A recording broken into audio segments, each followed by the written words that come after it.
We're very fortunate tonight to have three really distinguished faculty members here at NYU who are also incredibly prolific writers who have written outside the box, even though I've learned this is a 290s a phrase to have used as a title for our panel. I want to thank Eric and Stephanie for helping us set up tonight's double panels, and it's a pleasure to move on to our second. So Joan Connelly, on my far right, is professor of classics here at NYU who examines topics ranging from female agency to ritual space, landscape, life cycles, rites of passage, identity, reception, and performance. Her books include Portrait of a Priestess, Women and Ritual in Ancient Greece from 2007, which won the Archaeological Institute of America's James R. Wiseman Book Award and the Association of American Publishers Prize for Best Book in Classics and Ancient History. It was also named by the New York Times Book Review as a notable book of 2007. She's an award-winning teacher who serves on the Cultural Property Advisory Committee from the U.S. Department of State Bureau of Educational and Cultural Affairs, and a field archaeologist who has worked in Corinth, Athens, and Nemea in Greece, on Cyprus, and on the island of Failaka off the coast of Kuwait. And since 1990, she has directed the NYU Ioronyssos Island excavations and field school in Cyprus. She has written for the Wall Street Journal and New York Daily News and was awarded a MacArthur Fellowship in 1996. And tonight she'll tell us a little bit about her most recent book, which she discussed just last night at Barnes & Noble's and has been going around the country in what I gather is this 3 to 4 month publicity window. Her new book entitled The Parthenon Enigma, A New Understanding of the West's Most Iconic Building and the People Who Made It.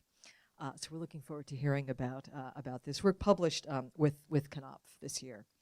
To my immediate right, Grandin is professor of history here at NYU and the author, most recently, of The Empire of Necessity, Slavery, Freedom, and Deception in the New World, which we will also hear about, published this year with Metropolitan Books. His previous book, Fordlandia, The Rise and Fall of Henry Ford's Forgotten Jungle City, was a finalist for the Pulitzer Prize in History, as well as for the National Book Award and the National Book Critics Circle Award. And Amazon.com named it the best history book of 2009. Not bad. Grandin writes on U.S. foreign policy, Latin America, genocide, and human rights, and he's published in the New York Times, Harper's, the London Review of Books, The Nation, the Boston Review, and other journals. He's been a frequent guest on Democracy Now! And has appeared on The Charlie Rose Show, and has served as a consultant to the UN Truth Commission on Guatemala, in addition to being the recipient of a number of prestigious fellowships, including a Guggenheim. His next book, edited with Gil Joseph, called A Century of Revolution. Okay, your book is out. His book is out. A Century of Revolution, Insurgent and Counterinsurgent Violence During Latin America's Long Cold War, published a long time ago by Duke University Press. Finally, I'm very happy to introduce Jo Labanyi in the middle, who is a professor of Spanish and Portuguese at NYU, where she directs the King Juan Carlos Center of Spain. Prior to coming to NYU, she was the director of the Institute of Romance Studies at the School of Advanced Study at the University of London. And she's a founding editor of the Journal of Spanish Cultural Studies and does direct the book series Remapping Cultural History for Berghahn Books. A specialist in modern Spanish cultural history, her most recent publications include the volume she will be discussing tonight. It's wonderful in the very short introduction series of Oxford Press, her wonderful Spanish literature. And this is a series, if you don't know about it, that about 100 pages or less takes up topics ranging from epidemiology to Buddhism and ancient warfare. So a terrific series in which Jo's book appeared in 2010. She also is co-editor of Europe and Love in Cinema and a companion to Spanish cinema, and is currently co-authoring, or maybe this is out too, A Cultural History of Modern Spanish Literature, still in press, and an oral history of cinema going in 1940s and 50s Spain. She is a fellow of the British Academy of the Humanities and Social Sciences. Now, I thought I would just start by asking each of our authors a little differently from our previous conversation to say a little bit about their book. And perhaps to take into consideration, this is up to you, who did you write for? What was the audience that you had in mind as you were writing it? Did this come through as a suggestion from an editor, or was this your proposal that you presented to a press? And I guess perhaps, certainly a burning question I've had as an academic who at some point would love to write for that audience beyond my small circle of Italian specialists of the Renaissance.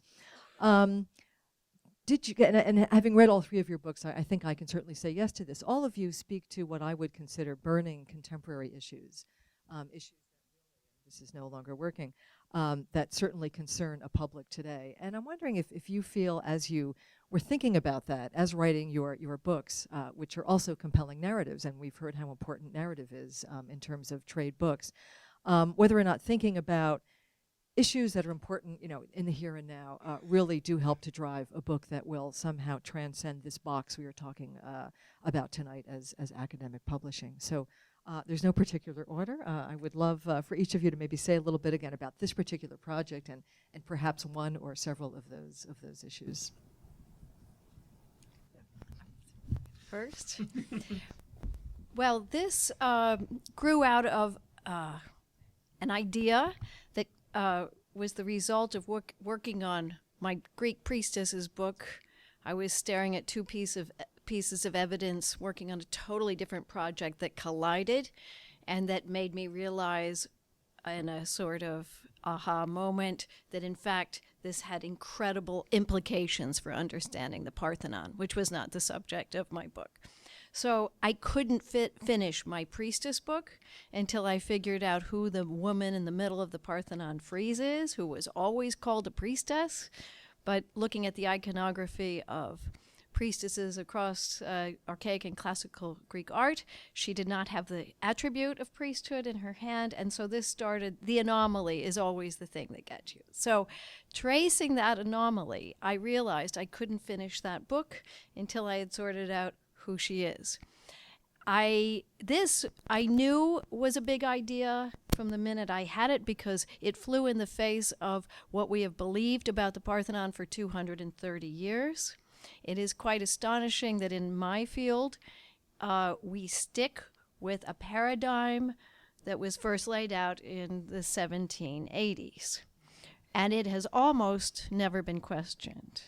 And imagine in your own fields how many ideas are holding up from that period. But it was not questioned because there was not enough evidence to go there. So I felt that this was the evidence. I felt that this was the idea that ought to win me tenure, but I was wise enough to know it might just be the idea that lost me tenure. So I had to sit on it for a year, which was terrifying because I really I believed in it so strongly that I figured it's only a matter of time before someone else will put the pieces of this together. And there were a few people whose research trajectory I felt could go in that way. But I took it very gently. When you change a paradigm on something as iconic as the Parthenon, there's going to be a kind of pushback that doesn't come in my other research on Cypriot sculpture, for example. However, I sat on it for a year. I then began to talk about it at lectures and gently was planning to write an article on it. And put the priestess book aside. And by some happy coincidence, John Noble Wilford, the science editor of the New York Times, spent the winter of 94-5 at the Institute for Advanced Study in Princeton. And though this is not his area, at the canteen, at the lunchroom, this was in the air, and he rang me up and wanted to do a story on it and wrote a big story on it, which then put me in, and that is how I met my editor. He read that, and he called me immediately, and that was 18 years ago. And he waited while I published the article and got a lot of pushback in my field, of course, from the people that had written books on the Parthenon and had said something else. But that was okay. I then went back and finished the priestess book and kept saying, George, I'm going to do this with you one day. But I wanted all the shrapnel to fall. I wanted to answer it in one book and not year after year after year. And there's something to be said for the long view. And it gave me time to batten down my argument by looking horizontally at other temples and how they functioned and so I could find patterns that helped support my case there. So it's a very long time in coming, but it was a long time in coming as I needed to do other things. And in the meantime, what is so beautiful is that the world has changed. By the time this comes out, the last 20 years, the study of Greek religion has burgeoned at our universities. My ideas don't seem so strange anymore. I was reading the Parthenon through a religious lens, not a political one in the first instance, or not as an architectural one, but it is a temple. It is a deeply sacred space, and we just hadn't really looked through that lens. And now everybody's writing on Greek religion. We understand that it permeates all aspects of social history of Greece. And so here we are. Coming back around this time, this book, I decided, I did a lovely deal with my luminous editor, I shall say, George Andreu, which was, he would give me as many academic footnotes as I wanted. There's over 100 pages of them in bibliography. That's why it's so thick. If I wrote a text that was a good read. And so that was lovely, because I did want it to be a book that would last over time. And if you have to read everything ever written on the Parthenon, that is huge, and really everything written on the Acropolis. So it is there for the student and for the scholar, and is all in the back in very small type. But I wrote for everyone, and I do think you can write even about ancient architecture in a good narrative way. And so I've reached out to a much broader audience. Of course, if anyone has heard of any Greek temple, it's the Parthenon. So it's iconic, and it needs to be, everyone wants to know more about that temple. Well, I think you've succeeded in writing an incredibly compelling narrative. I mean, from the first sentences on, when you say for 2,500 years, this has been one of the most important buildings in the world in terms of, what democracy represented and so forth. And I have some questions about that thesis, and you really do shake it up, and in a way that keeps the reader utterly absorbed. So thank you, and we'll get back with some questions. Jo, I know that in your case, this is this is an academic press, Oxford University Press. We're not talking about Knopfer or Henry Holt, but it's nonetheless, and it's a book that, because it's 100 pages, you can really read it in a night, which I did. A wonderful read to read in a night, but clearly it's not your standard academic book. And so if you could give the audience a sense of what you did here in 4 very marvelous chapters and a conclusion, and an introduction in which you do point out the audience you're looking for. You say you want an intellectually curious audience, but not an audience that is a specialist in your field. Thank you very much for the invitation, Jane. This is a very modest and very little book. 30,000 words was the word limit. That was a real challenge. As you've said, the very short introduction series, which is known very well and sells very well in Britain, where I'm from. It's not so well marketed, I think, in this country. I bought lots of them. That the volumes on every subject you can think of, as Jane has said, are by specialist writers, but aim precisely for curious non-specialists. It's the kind of everything you wanted to ask but felt embarrassed about kind of approach. I was approached by OUP, which was hugely flattering. I actually needed another publishing contract like a hole in the head, because I'm so behind with all those other things which I have not published, which Jane read out. The way that happened was because a long time ago in the mid-1990s, I co-edited a book which was not written to become a standard textbook, but kind of has become a standard textbook, Spanish Cultural Studies and Introduction, also published by Oxford, with a Spanish historian, or rather a British historian of Spain, Helen Graham. Helen wrote the volume in this series on the Spanish Civil War, which was a massive success. It's a fabulous read. I've had students of mine say they stayed up all night to read that book, which is a real tribute. Nobody's said that about my book. I just did. Oh, Jane, thank you. Thank you, you're a star. Because Helen's book was so successful, Oxford asked her who did she recommend to write this volume. And the lesson from that, I think, is that collaborative work can lead you to all sorts of unexpected things in the future because people remember you and recommend you. So I couldn't say no. It was the most wonderful opportunity. You used the word challenging paradigms, and that's exactly what attracted me about this project. I like to write books which upset paradigms and get people thinking in a new way. It's easier to do that with a volume which is aimed at a non-specialist audience because they haven't had those paradigms ingrained in them already in the way that specialist students have, so that's kind of liberating. So I kind of started by thinking, what are all the things I dislike about literary histories, and particularly about Spanish literary histories? And then I decided I would write against them.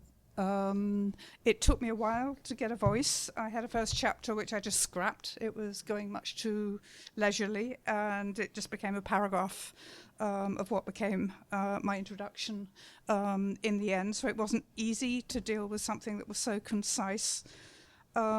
So I looked at the two volumes on national literatures that already existed when I was asked to write this.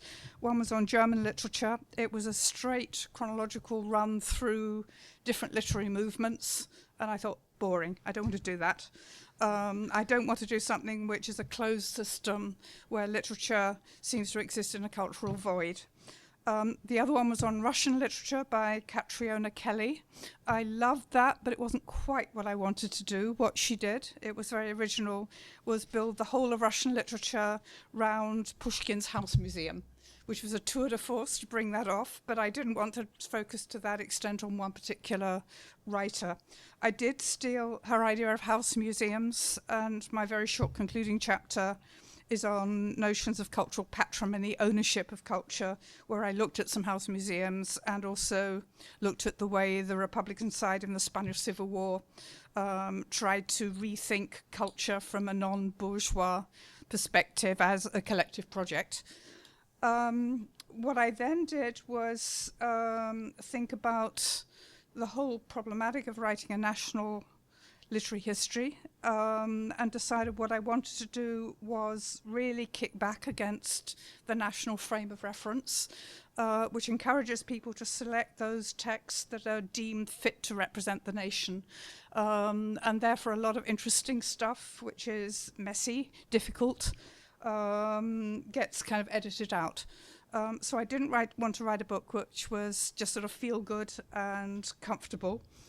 I then thought, well, what are all the things that I dislike in stereotypes of Spain? As I said in the introduction, there's not going to be any bullfights and passion and all that kind of stuff because the world doesn't need more of that. I thought about preconceptions about Spain as being a closed society on the edge of Europe. Still today, most books about Europe forget that Spain is there, which, if you work on Spain, is incredibly annoying. So I wanted to kick back against that. So what I did for my first chapter was emphasize multilingualism. The first chapter is called Multilingualism and Porous Borders. So I made a point of problematizing what is Spanish about Spanish literature. I didn't answer that question, but just show that it's a question that needs to be asked, and there aren't really any easy answers to that. So I made a big effort. I had to rely on a lot of other people's work, which I wasn't allowed to acknowledge because no footnotes in this, and I felt very bad about having to have just a collective anonymous acknowledgement of so many wonderful people's scholarship that I relied on very heavily. But I made a point of looking at the Arabic, Hebrew, and Latin literature in medieval, and the Galician and the Catalan, as well as the Castilian. In the modern period, I made a point of looking at the Catalan, Castilian, and Basque literature, as well as literature written in Castilian, what we conventionally call Spanish. I also made a point at looking at exile writers, whether exile writers moving between different parts of Spain, as in the Middle Ages, with Jewish writers moving between Muslim kingdoms and Christian kingdoms, something that was extremely frequent.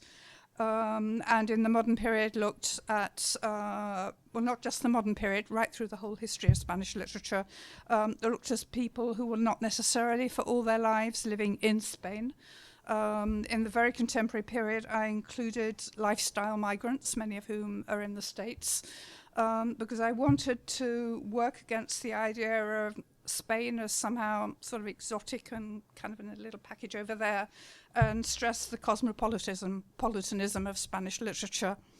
For most of its history, with the exception of the Franco dictatorship, though even there I would qualify that.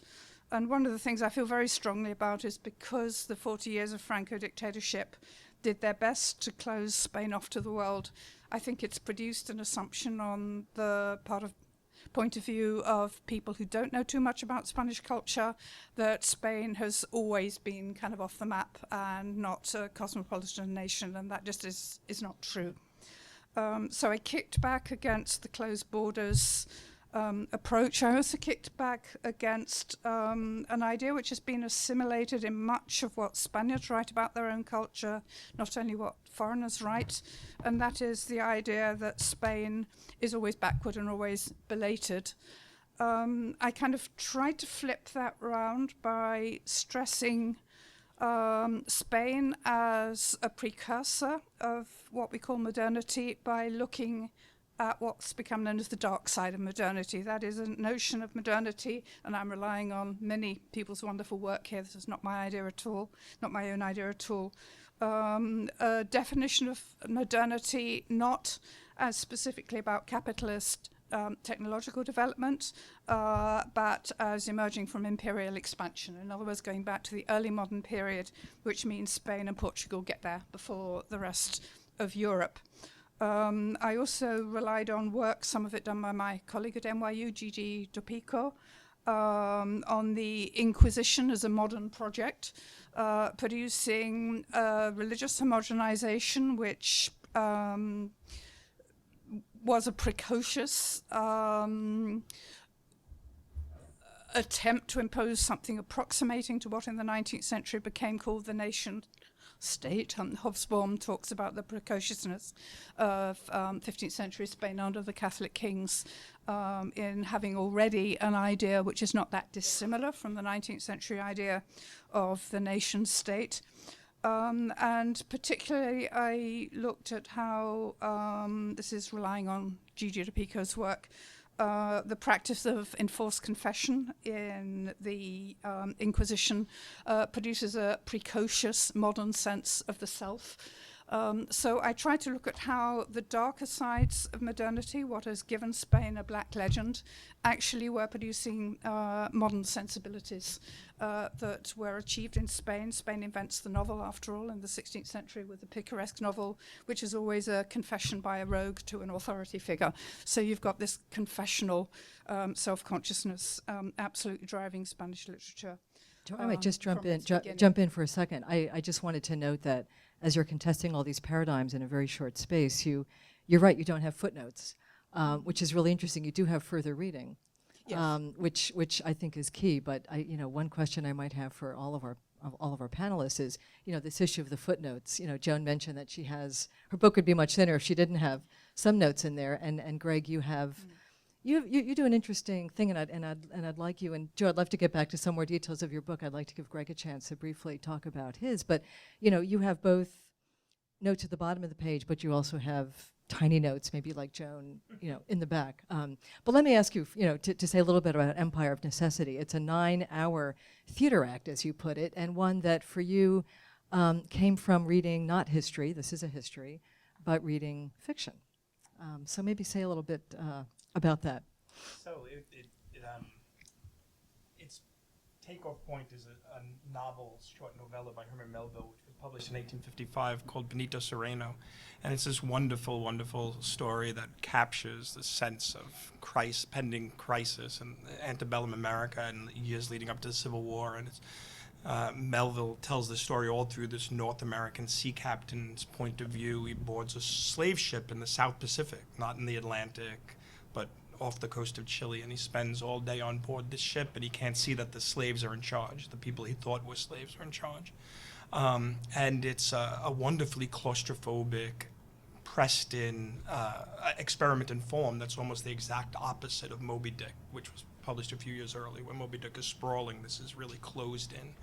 And it turns out the story is all true. It's based on an event that Melville largely poaches from a memoir of the real sea captain, Amasa Delano, who was an ancestor of Franklin Delano, not from a not particularly successful branch of the Delano family in Massachusetts.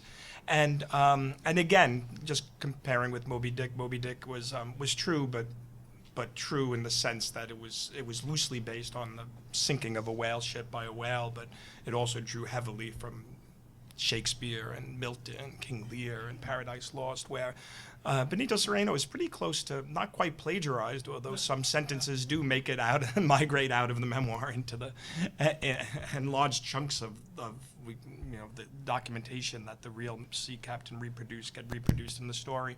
So I use it as a starting off point for a broader history of slavery and freedom in the Americas that basically tells two stories. One is the story of the West Africans out of West Africa, across the Atlantic, across the Americas, over the Andes and into the Pacific, and how they pulled off this deception, how they managed to pretend that they were slaves and fool this experienced sea captain. And the other one follows Amasa Delano out of New England. And I do those two narrative arcs as a way of tracking this explosive kind of coming together of ecological violence, because Amasa Delano was a sealer, and sealing was this very vividly brutal and violent industry, and I think captures something about the early days of the American Empire abroad, particularly resource extraction and the human violence of slavery, so that's the book. And one of the tensions in the book is trying to figure out the relationship with Melville, because it's two very different moments. Melville is writing the story, and it's indexed very much to the United States in the 1850s, and either his own emotional and physical breakdown after the failure of Moby Dick in 1855, or the nation's impending breakdown with the Civil War and the crisis caused by slavery. But the true events that inspire Melville are much more sprawling and they open up to a much more broader history, not of the 1850s, but of 1804, 1805, when the events took place, and not of a single nation, the United States, but they tell this larger transnational history of Pan-American or inter-American slavery. So trying to figure out how to negotiate those two different things, because Melville's is a very powerful story, it's a very powerful vision, Melville's vision, and trying to escape the thrall of Melville and tell the story itself with the integrity it deserves was one of the challenges of the book. And I noticed that you had published a previous book with the same publisher. Two previous books. Okay, so the question here is this something that they solicited? Did you go to them with a proposal? Did you have an agent? Well, it's like a little bit of a hybrid. I published two academic monographs, my dissertation with Duke, and then a second book with University of Chicago. And right after 9/11, there was a kind of upsurge in left critiques of U.S. in the world. And Noam Chomsky's 9/11 book began to sold enormously well, and Chalmers Johnson's book Blowback, which had actually been published prior to 9/11, took off after 9/11. There was a kind of groping with trying to explain what was going on beyond the kind of narrative that was being produced by the media and common sense and conventional wisdom. And one of the publishing houses that did this was Metropolitan, which is a division of Holt, which is a division of Holt Spring. So it's and they had success with Chomsky's book Hegemony and Survival. They actually started a small series called the American Empire Project, which was edited by Tom Engelhardt and Steve Frazier, two veteran editors. Tom Engelhardt was an editor with Pantheon back in the storied days of Pantheon in the 1980s under Andre Schifrin. And actually the publisher of Metropolitan is Sarah Burstell, who was also worked with Andre Schifrin during the days when Pantheon was Pantheon. And I wrote a proposal for a book called Empire's Workshop that tried to look at the importance of Latin America in the formation of the new right, and the worldview and the political alliances that made up the social base of the new right. And I did that book without an agent.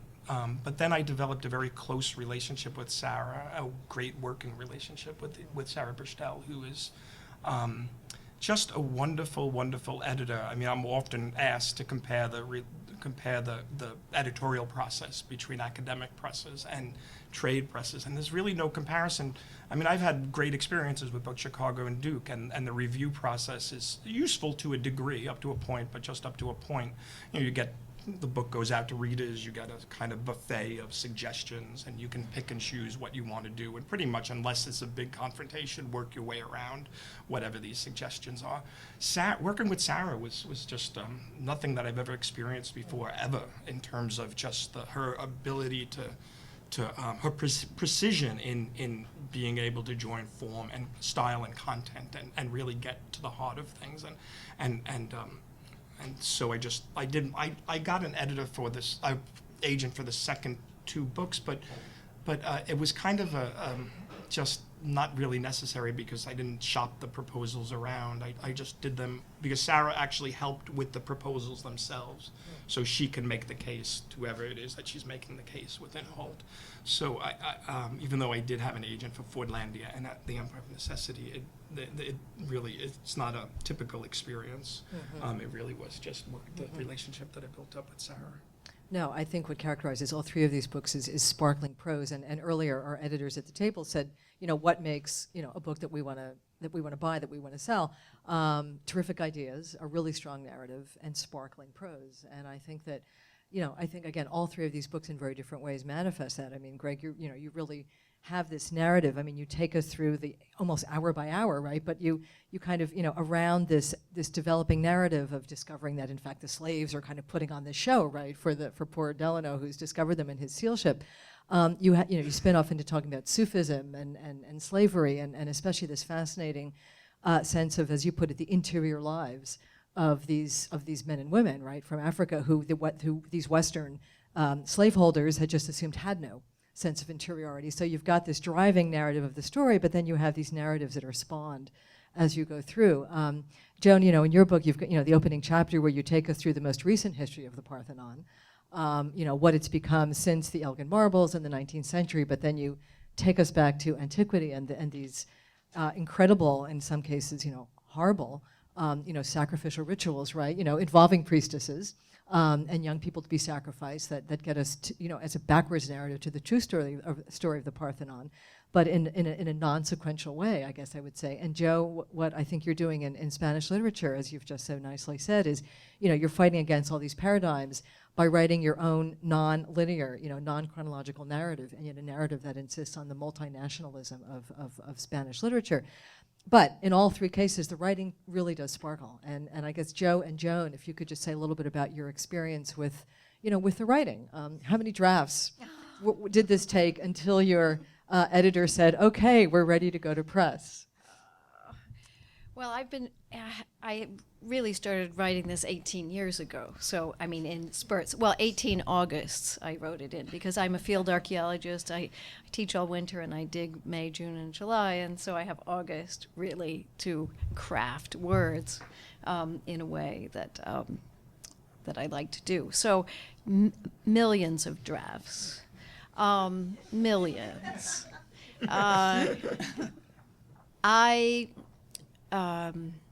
And I have to say, having an editor that I also work extremely well with, having someone to bounce the writing off of, was just such a blessing, and challenging me in ways that it was a supreme intellectual experience to have ongoing conversation, to have an audience for that writing as it's shaping up.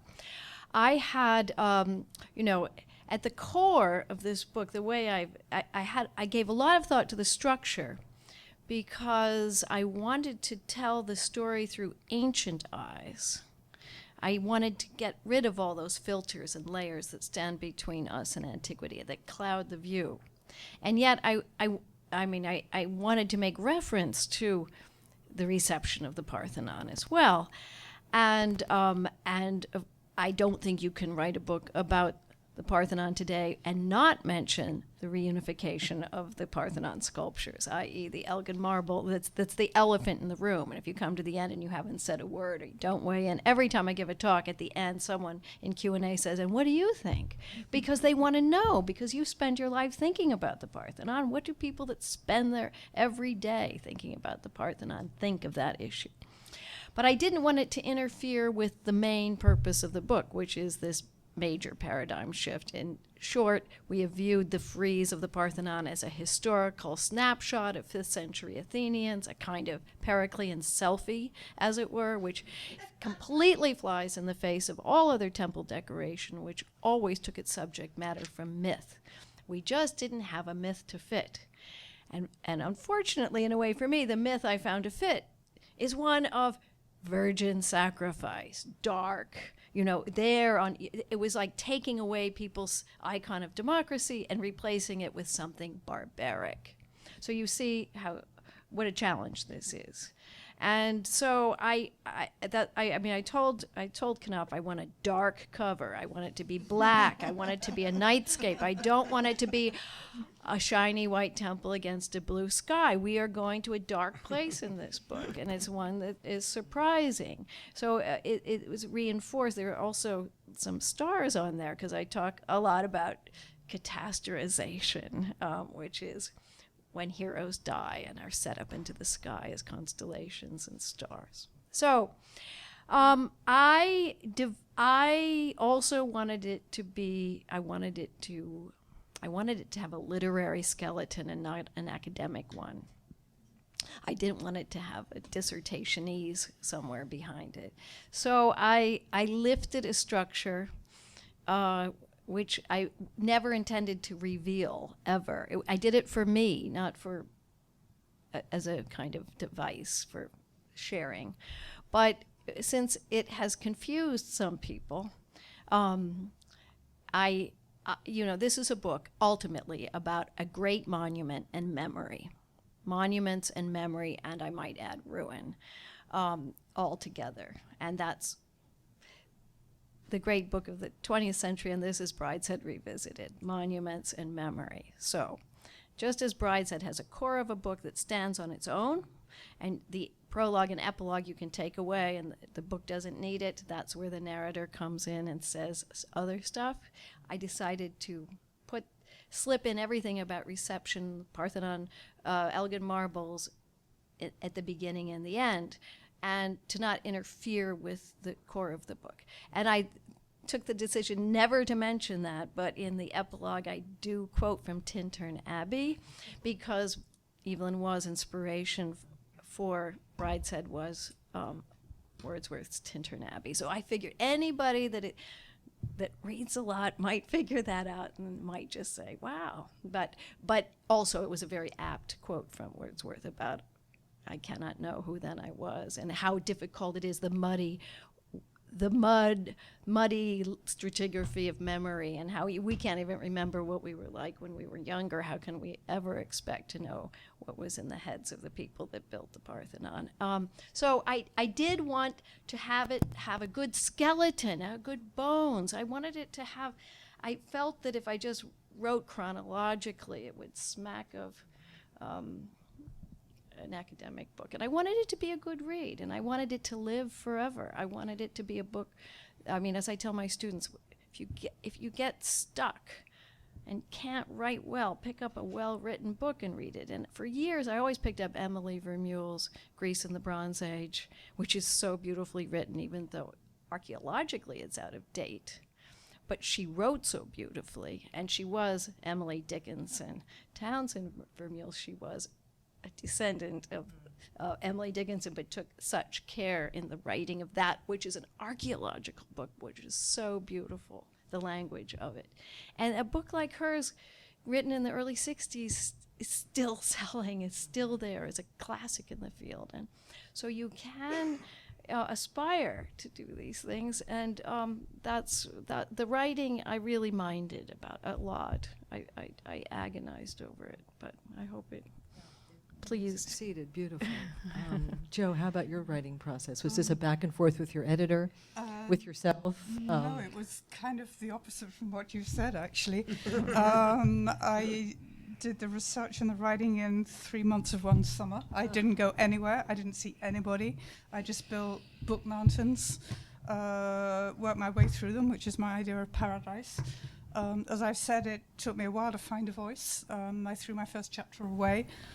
It was partly knowing I only had 30,000 words to go from the beginnings of Spanish literature in many languages to the present in several languages, that I had to be ruthless about not a single word being wasted. I didn't have to cut it too much when I got to the end. I had the usual, because it was Oxford University Press evaluators, I asked to have someone who was a medievalist read it, because that's what I know least about, and it happened to be a reader I recognised who it was, because only one person could be a medievalist and a Catalan specialist, and who made some fabulous suggestions, which I was very grateful for. I think I kind of got the voice just because of that intensity of writing it so fast and knowing that it had to be really, really short.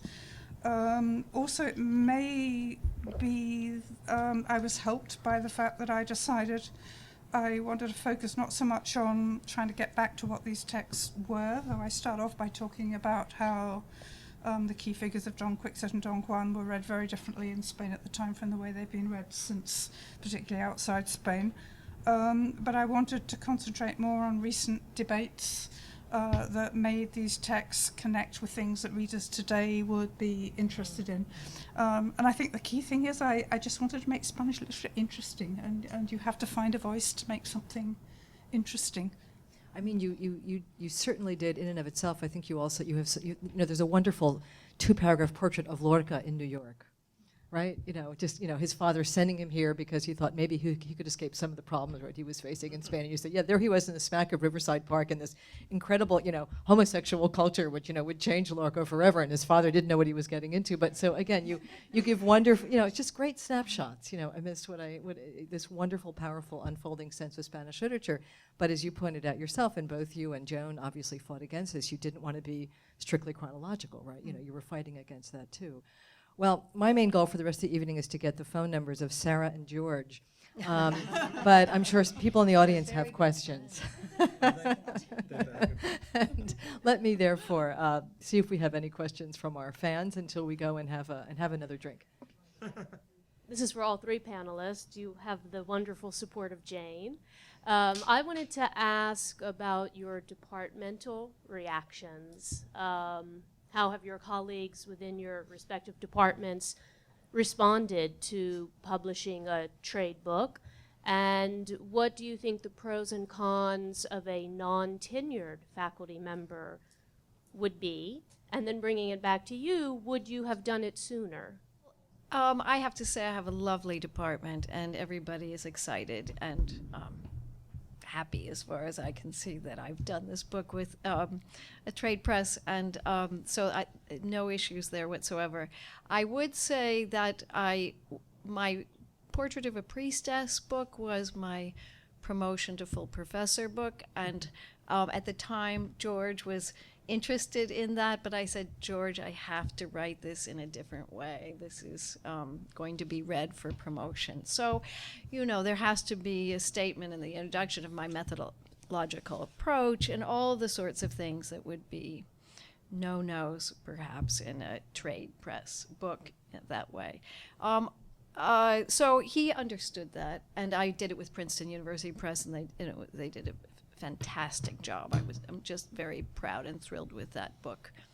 But I would probably not advise someone coming up for tenure to do books with the trade press first. I would wait. This book has come at the right moment for lots of reasons, but I'm very happy that I know it took a long time, but also I was battening down the argument, and a whole generation of people who had trouble with it is moved on, and another new generation of students who, I really wrote this book for the young, and one of my blurbers, Angelos Chaniotis, at the Institute for Advanced Study, basically says this is a book for people born after 1960. because those born earlier are going to have a hard time letting go of that paradigm. So I wrote it for the young. I guess I'm not one of your readers, but anyway. You are young. No, but it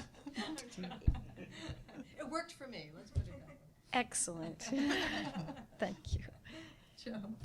I think this is a very different kind of book because it was published by Oxford University Press, and it's a series which markets itself kind of on the fact that they choose authors who've already established their name in academia to then write a non-academic book. I couldn't have done it if I hadn't had, oh God, I don't even want to count how many years in academia, but I mean, well over 40. I just would not have had the amount of knowledge in my head. I wouldn't have known where to turn. I wouldn't have been able to prioritize between arguments that I felt were going to work and arguments that I just had to leave out because I didn't have space. I mean, you couldn't do this if you haven't been in the academic business for a long time. So to write something simple, you actually have to have done a whole lot of complicated stuff before. But it's a very different kind of book from what either Joan or Greg have done. I'm trying to think about my department. I think that they would be supportive. It's a fairly indifferent department. It's a large and indifferent department in a good way, and they give people room. And in my particular field, which is Latin America, there's in general within the historical profession, there's a lot you can get away with because of the particular history of the U.S. and Latin America. But I think that I came up for a full professor on Empire's Workshop, which is a pretty polemical book, and might be, it's scholarly in some levels, but it's very argumentative. And I don't believe I had a problem either at the letter stage in terms of soliciting letters from scholars, and either certainly not in the department, and I don't think on the university level. But I think the question is more contextual. It depends, I think, on what the scholar, the assistant professor was doing in terms of journal articles, in terms of larger engagement with the scholarly community. If there was evidence of that, and then they published with the trade press, and it was obviously a serious nonfiction, even though it was a trade press. I don't know.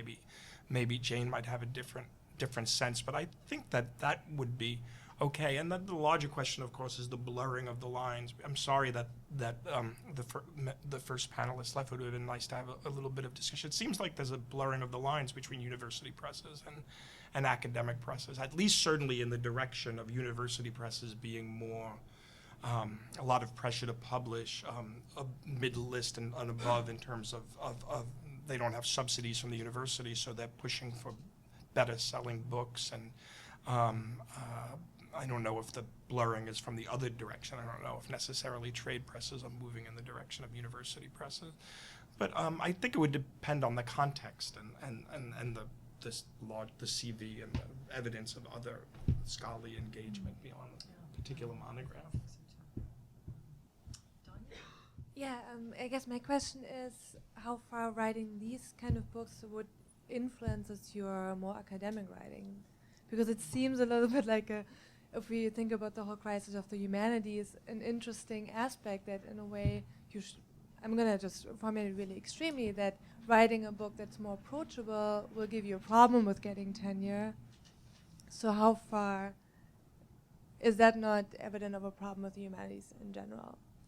And how, in a way, not having tenure yet, could one write to a wider audience and still be academic? It seems a very key conflict. That's a great question, first of all. And I would say that in writing this book on the Parthenon, I pushed myself to take up issues of democracy, ancient democracy, a little bit how is it different from modern democracy. I focus on, I push beyond the archaeological, so to speak. And I know that some academic critics will say, why are you going there? Why are you making this relevant to a broader audience? And that there's something a little suspect about that. That is a problem with the humanities. It's a real problem, and I think I mean, I actually am getting lots of mail, and this is transforming a little bit who I am and who I write for. I got a letter from a combat veteran in Indiana who bothered to write to me, who said, you know, you write all about the ultimate sacrifice and laying down your life for the community. And I know I've done that. I was in Iraq. I did this. And I never had words to express how I felt inside. And when you talk about what the Athenians' experience was, I didn't know that they had done this too. But your book helps me to understand what I've been feeling and thinking inside, but I didn't know how to express it. Now, that's very lovely letter to get. It's not the reason I wrote the book, but you do see that books can enrich people's lives. They can open doors to worlds that they didn't know existed. And in this is teaching. This is our job, to teach not just the data of the archaeological dig, but something that impacts lives. So this is what the humanities can and do. It is, oh my gosh, I'm part of a march of human history. This is what it means to be human, to experience combat and to make the ultimate sacrifice. And I would rather run the risk of having some critics say, you better not go there. That's inappropriate for an archaeologist. And how do we know?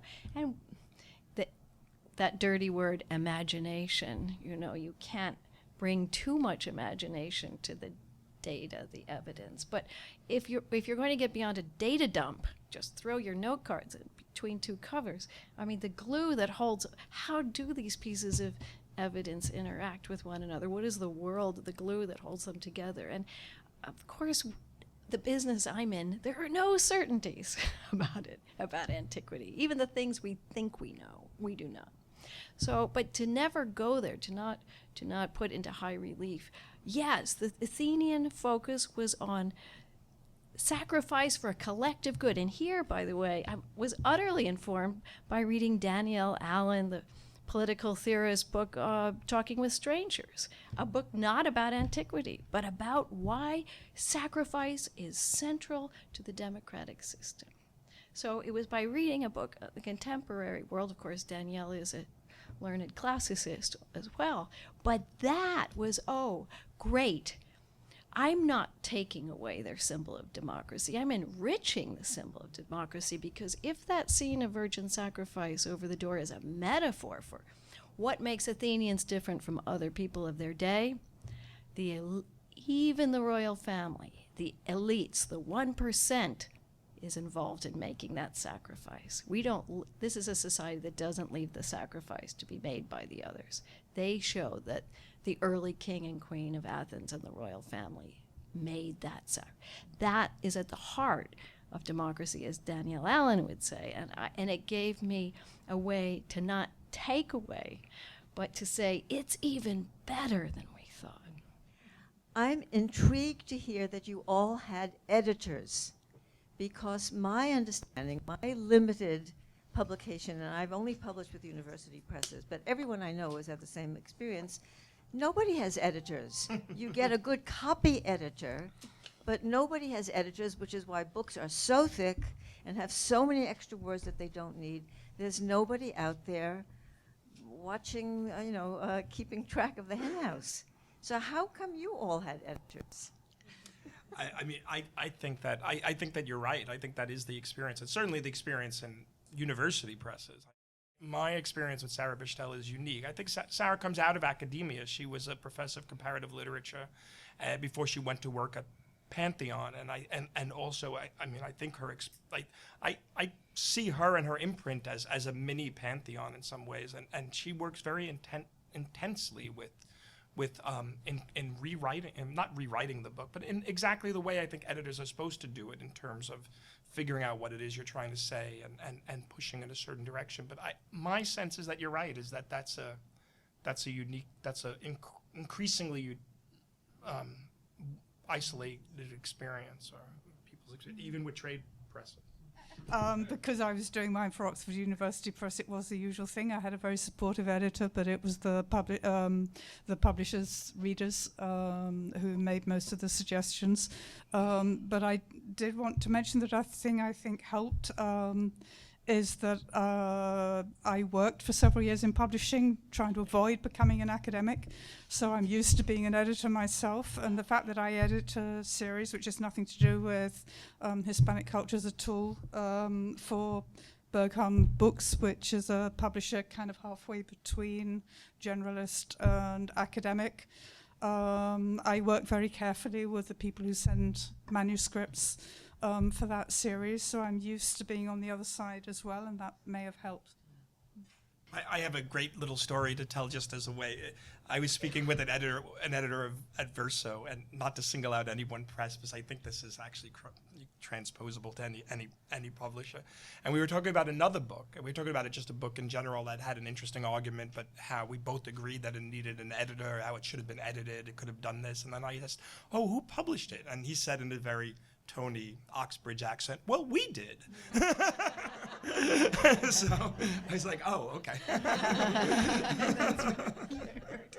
Well, I would just say, if you have a rare situation, I have a very rare situation. I am absolutely sad that my book is out, because I miss that ongoing conversation. And I would say having a conversation about, I mean, first of all, we have to unlearn the way we're taught to write from our dissertation onwards. And so we're so used to starting with, in this article, I will argue that abstract right up front, which is the killer.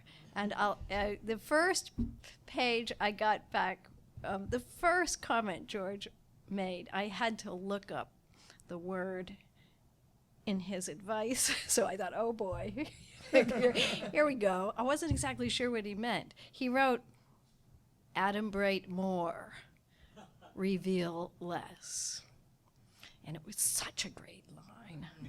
And I had forgotten, I never really used I know the umbra in adumbrate, but you know that idea that you don't have to give it all away at the get-go, and building a narrative tension within a nonfiction book about the Parthenon. I mean, it's really a challenge, but you know, just telling me to do that, it sort of releases you from the past way of learning, and it was a whole new world, and I just can't wait to write another book with him. I just need it. It's now an intellectual need. A day without wrestling, and he's not easy, challenging, difficult. It's not all rosy, but it's having a great mind to interact with about words and structure, and it's the best. It's the best. Makes you want to do another one and another one and another one.